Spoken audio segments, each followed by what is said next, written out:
Olá, alunos do nono ano, tudo bem com vocês? Espero que sim. Então, nossa última aula tá com umas 2 a 3 semanas, né? A última aula que eu fiz para vocês, o último slide que eu fiz para vocês, acredito eu que foram antes das provas, né? Depois vocês tiraram aí um recesso. E vamos retomar a nossa aula do capítulo 3, que eu iniciei há uns 2 a 3 semanas atrás, e agora eu vou continuar, tá? Capítulo 3 fala sobre a evolução, e aí eu iniciei no slide passado, na aula passada, falando sobre Lamarck e as suas ideias, tá? Aí hoje eu vou continuar falando de Darwin, que é um outro naturalista, o pai da evolução, né? E vamos falar também sobre as ideias dele. Mas antes, irei fazer a correção coletiva com vocês sobre a atividade que eu passei, tá bom? Para casa. Portanto, abram o livro de vocês na página 68, questões de 1 a 3. Vamos corrigi-las agora. Mas primeiro, para quem não assistiu e para quem assistiu e não está lembrado, vamos recapitular alguns pontos vistos na aula passada, no slide passado, para que vocês compreendam a correção coletiva, tá certo? Vamos relembrar esses pontos que eu falei para vocês. Fixismo e transformismo. Lembram? Estão lá nos slides da aula passada, que foi na última semana de maio, tá? Eu falei sobre isso. Fixismo e transformismo. Fixismo é cada espécie teria surgido de maneira independente e permaneceria sempre com as mesmas características. Essa teoria, portanto, não considerava que as espécies poderiam se modificar, ou seja, os naturalistas, os cientistas da época, não acreditavam em evolução e fizeram essa explicação, né, do fixismo, que não existia evolução, ou seja, os mesmos animais, os mesmos seres vivos de 3 milhões de anos atrás são os mesmos dos de hoje. Não modificaram, não evoluíram. Então, alguns cientistas acreditavam nisso, né? Porém, com o tempo, os estudiosos da época foram achando fósseis, né? E aí, o fixismo foi derrubado, né? Não acreditavam-se mais no fixismo, porque viram que os animais, os seres vivos, evoluem sim, modificam-se sim, tá? E não são os mesmos dos de hoje, tá bom? E o transformismo? Com base nos fósseis e em outras evidências, alguns cientistas passaram a defender a ideia de que as espécies se modificam ao longo do tempo. Isso explicaria a diversidade das espécies e a existência de fósseis de organismos diferentes dos organismos atuais. Eu falei para vocês na aula passada que Lamarck, falei sobre Lamarck, né? Que ele era um naturalista, que as ideias deles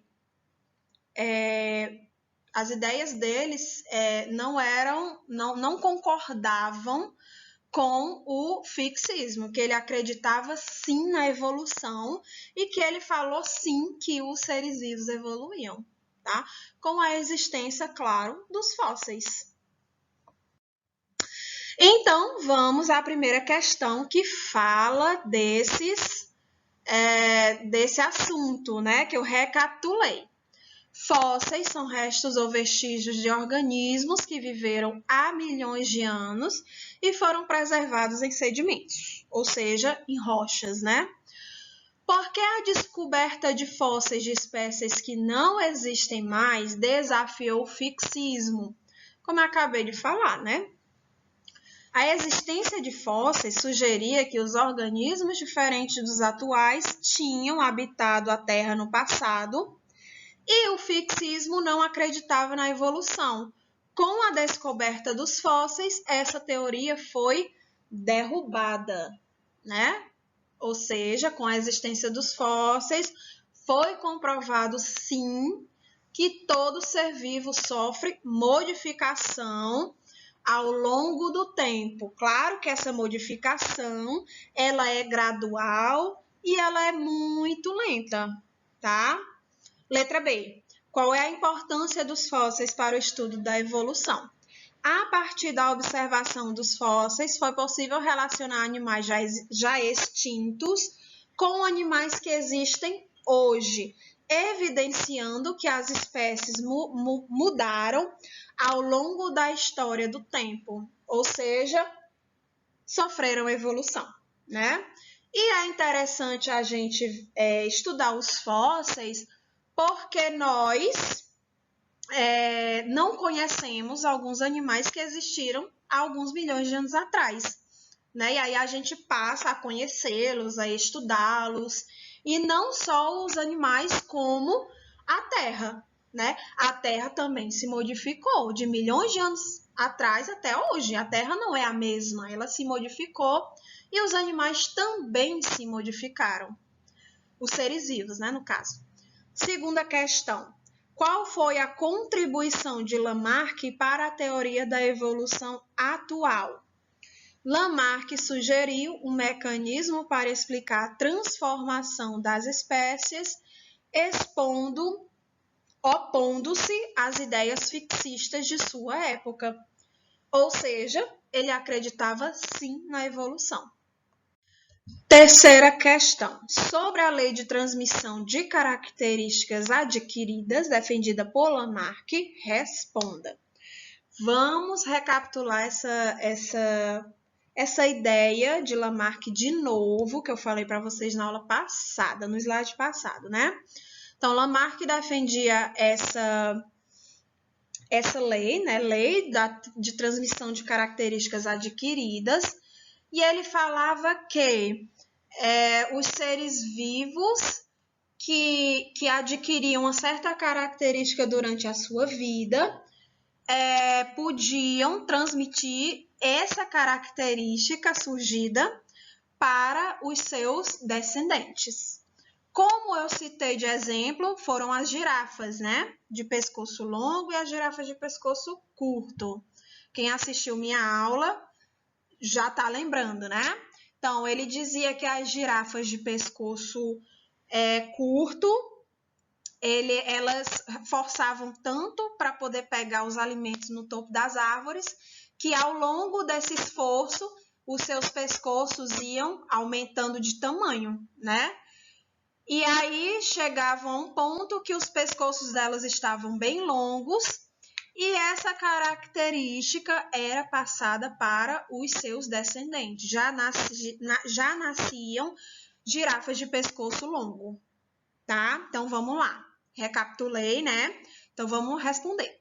Se essa lei fosse válida hoje, como seria a pele de uma criança gerada por um casal de pele muito clara que ficou exposta à luz solar por muitos anos? Segundo a lei da transmissão das características adquiridas, o filho do casal deveria nascer com a pele mais escura, já que a cor de pele adquirida seria transmitida aos seus descendentes.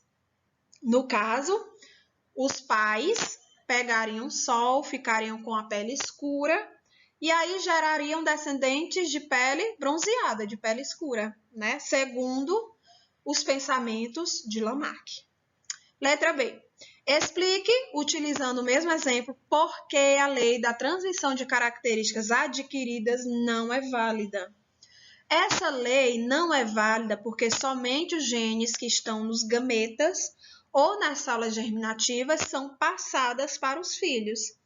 E eles não são alterados quando as pessoas se bronzeiam. Portanto, características adquiridas durante a nossa vida não é passada para os nossos descendentes, tá certo? Apenas os genes que estão nos gametas, no caso espermatozoides e óvulos, que são passados de pai para filhos, tá? Então, essa lei aí de Lamarck, ela não foi válida, né? Porque não tem como. Aí, vocês abram, por gentileza, os seus livros na página 59, que é onde a gente vai iniciar a nossa aula hoje, tá? Já fiz a correção coletiva e agora eu vou continuar com a matéria da onde eu parei da semana passada. Semana passada eu falei de Lamarck e suas ideias, agora eu vou falar de Darwin e suas ideias evolucionistas, tá? Então vamos lá. Evolução, as ideias de Darwin. O inglês Charles Darwin era conhecido como pai da genética da evolução. Em 1831, o inglês Charles Darwin nasceu em 1809 e morreu em 1882. Participou de uma expedição cuja missão inicial era explorar a costa da América do Sul e depois ir para a Nova Zelândia e para a Austrália. A viagem no navio Beagle começou em 1831 e durou quase 5 anos. Então, na época dessa viagem, era comum a ideia do fixismo, que, como vimos, afirmava que as características de animais e plantas não eram alteradas ao longo do tempo, ou seja, não sofriam evolução. A existência de fósseis, como já mencionado, sugeria que organismos diferentes dos atuais tinham habitado a Terra no passado. Além disso, descobertas do campo da geologia começavam a revelar que o planeta Terra tinha passado por muitas alterações. Darwin esteve no Brasil por 2 vezes no projeto de ida e de volta de sua viagem. Passou por Fernando de Noronha, Salvador, Recife, Abrolhos e Rio de Janeiro. O naturalista ficou fascinado com a exuberância da floresta tropical, mas chocado com a presença dos africanos escravizados. Então, durante a expedição, Darwin coletou muitos fósseis, sobretudo na América do Sul. Na Argentina, encontrou fósseis de estranhos animais de grande porte que ele não conseguiu classificar. Alguns eram semelhantes aos tatus, outros se pareciam com as preguiças. Darwin enviou os fósseis a especialistas em Londres, que identificaram semelhanças entre os fósseis coletados e os tatus e as preguiças atuais. Olhem aí essas 4 fotos e vejam que esse fóssil aí do tatu, né, que Darwin encontrou, era um tatu gigante, né? Ele enviou para Londres o fóssil desse tatu, que ele achou apenas uma semelhança do tatu de hoje. E que, de fato, era o ancestral do tatu que a gente conhece hoje, né? Vejam aí na foto o tamanho dele e vejam aí na foto embaixo o tamanho do tatu atual. Ou seja, diminuiu muito, né? Aí, na foto da direita, tem a preguiça gigante, que foi o fóssil onde Darwin encontrou. E aí embaixo, fazendo uma analogia, né? A preguiça que a gente conhece hoje. Olha aí a diferença do tamanho, né? Essa foto aí de cima da preguiça gigante, eu peguei da internet, é de um fóssil, de fato, é de um fóssil, e ele está exposto em um museu, né? Só não sei de qual país.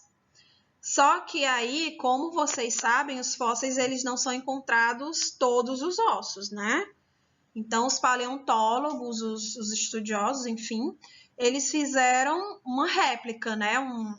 Montaram a preguiça gigante e aí ela ficou nesse aspecto aí da foto que vocês estão vendo, tá?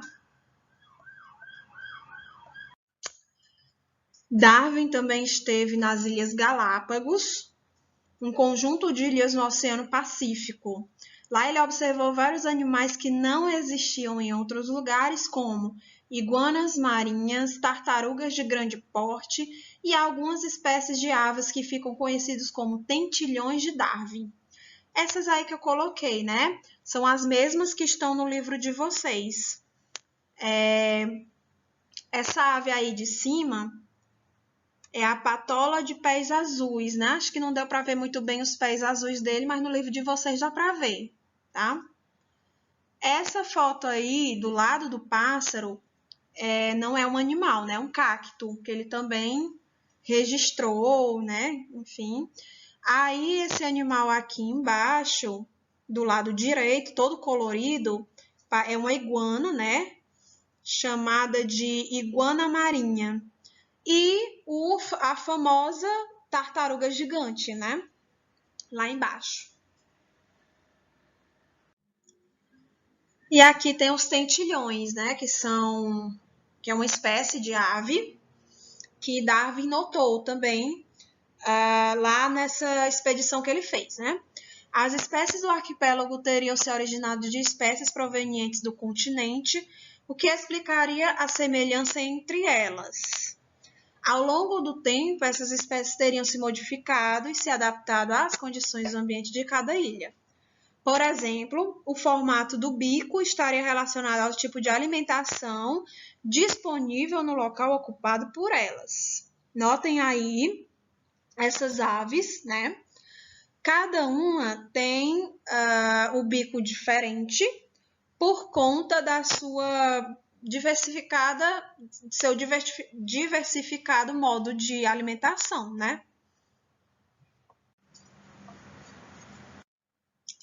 Então, a explicação de Darwin sobre a seleção natural.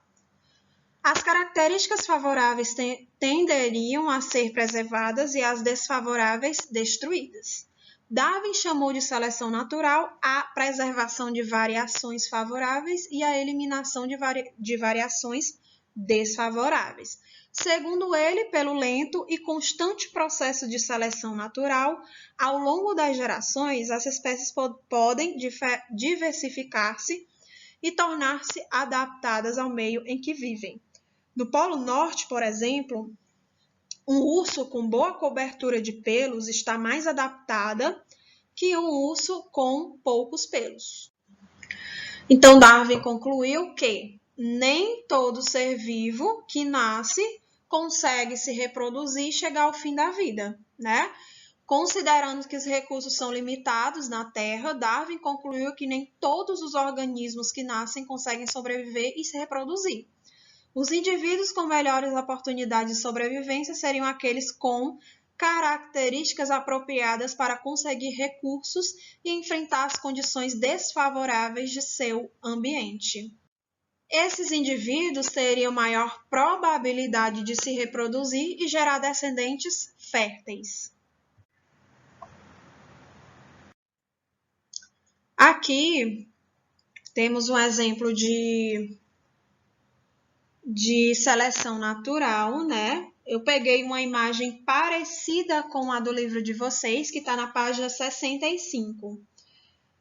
A diferença aí é só a ave, né? Aqui é uma coruja. No livro de vocês é uma coruja, né? Então, aqui a gente tem duas populações de ratos. Uma população de ratos se modificou para uma nova área onde as pedras são muito escuras. Devido à variação genética natural, alguns ratos são pretos, mas outras são amarelas. Esses ratos, eles são da mesma espécie, mas como a gente sabe, né, nos seres vivos tem um fenômeno chamado variabilidade genética, que serve para diferenciar um ser vivo do outro, né? Por isso que nem todo mundo é igual. Então, aí, nessa foto, vocês estão vendo que tem uma espécie de rato, uma mesma espécie, porém, eles são um pouco modificados uns com os outros, né? Por exemplo, a coloração. Tem uns que são mais escuros, tem outros que são mais claros. Então, são duas populações de ratos, porém pertencentes à mesma espécie. Então, os ratos amarelos são mais facilmente vistos pelos predadores do que os ratos pretos. Sendo assim, os ratos amarelos são comidos com mais frequência do que os pretos. Apenas os ratos sobreviventes atingem a idade reprodutiva e geram descendentes. No caso aí, né, temos duas populações, o rato escuro com o rato claro. Eles estão em um ambiente onde favorece os ratos de coloração mais escura, porque eles conseguem ficar mais escondidos dos seus predadores. No caso aí, uma ave, essa ave aí que está rondando, né? Então, como elas conseguem enxergar melhor os ratos de coloração mais clara, são eles que estão sendo mais predados, né? Mais comidos. Sobrevivendo mais os ratos de pele de pelagem escura. Como os ratos pretos tinham mais chances de gerar descendentes que os ratos amarelos, a próxima geração tem uma fração maior de ratos pretos do que a geração anterior. Aí vocês estão vendo na última foto que os ratos escuros, né, sobreviveram mais do que os ratos claros por conta da coloração aí do ambiente, né? E aí, os ratos escuros geraram descendentes, onde a sua maior população são de ratos escuros e não de ratos claros. E aí, o exemplo é o mesmo, praticamente é o mesmo do que vocês têm no livro de vocês, né? Página 65. Aqui tem o outro exemplo, página 66 também, peguei o mesmo exemplo, dos tamanduás de língua comprida. Em uma população inicial de tamanduás, alguns indivíduos possuíam língua mais comprida que os outros. Por isso, tinham maiores chances de capturar insetos e, consequentemente, de sobreviver até a fase adulta e se reproduzir. Essa característica hereditária foi transmitida às gerações seguintes. Assim, o número de tamanduás com língua maior do que a média aumentou ao longo das gerações, o que significa que a frequência, o número relativo de animais de língua mais comprida, aumentou de maneira gradativa na população. Então, Darwin disse que existiam duas populações na época, tamanduás de língua comprida e tamanduás de língua menor, né? Então, os tamanduás de língua maior sobreviviam no meio ambiente porque eles conseguiam se alimentar melhor, né? Vocês sabem que tamanduás se alimentam de formiga e de cupim. Então, eles precisam pôr a língua dentro dos cupinzeiros e dos formigueiros e a língua precisa ser comprida, né? Para pegar maior número desses insetos. Então, na época, os tamanduás de língua comprida conseguiam se alimentar melhor e conseguiam viver mais, né, do que os que tinham língua menor. E aí a população de tamanduá das línguas de língua comprida aumentou de população, porque eles conseguiram chegar à idade adulta, reproduzir e passar suas características para os seus descendentes. E, por fim, temos um último exemplo, né? Que são as mariposas, que pegam o néctar das orquídeas, essa planta aí que tem na foto, né?